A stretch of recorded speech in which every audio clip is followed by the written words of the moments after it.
آپ کس قسم کے لوگوں کو پسند کرتے ہیں؟ لگی بندی ڈگر پر چلنے والے یا ڈگر کو چیلنج کر کے اپنی ڈگر بنانے والے؟ لگے بندے راستے پر چلنے والے یا اپنا راستہ خود بنانے والے؟ آپ خود کو کن لوگوں میں شمار کرتے ہیں؟ آپ مستقبل میں خود کو کہاں دیکھتے ہیں؟ نوکریاں ڈھونڈنے والوں میں یا نوکریاں تقسیم کرنے والوں میں؟ کیا آپ اپنی زندگی کو اپنے مطابق گزارنے کے لیے تیار ہیں یا پھر اس زندگی کو گزارنے کی قیمت چکانی ہوگی؟ کتاروں میں لگ کر انتظار کرنے میں آخر کیا برائی ہے؟ سبھی تو یہی کرتے ہیں۔ ہر کسی کا مجھے نہیں پتہ، لیکن کم از کم مجھے اس بات کا یقین ہے کہ ہم ایک اچھی زندگی گزارنے کے آرزو مند ہیں، اور ہم میں اتنی طاقت ضرور ہے کہ ہم اپنی زندگی اور اپنے خوابوں کو پورا کر سکیں، لیکن اس کے لیے ہمیں کیا کرنا ہوگا؟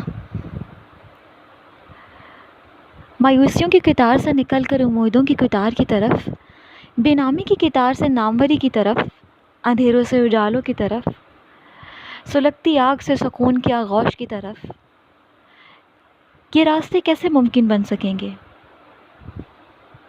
اس کا بہت ہی ایک آسان سا جواب میرے پاس ہے۔ جی ہاں، بالکل میرے پاس۔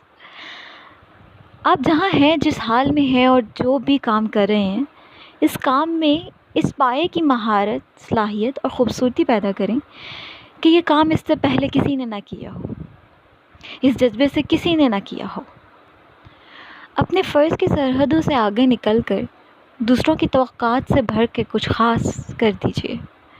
جب آپ فرض کی سرحدوں سے آگے بڑھیں گے تو وہاں کوئی رش نہیں ہوگا، کوئی قطار نہیں ہوگی۔ گزارا کرنے والے قطاروں میں کھڑے رہتے ہیں، جبکہ کر کے دکھانے والے آگے نکل جاتے ہیں اور اپنے خوابوں کی تعبیر کو حقیقت میں بدل دیتے ہیں، ستاروں کو چھو لیتے ہیں، زمین پر رہ کر اڑنے لگتے ہیں، اپنے پیر زمین پر خوب جما لیتے ہیں۔ انہیں کبھی انتظار نہیں کرنا پڑتا، انہیں کبھی قطار میں نہیں کھڑا ہونا پڑتا۔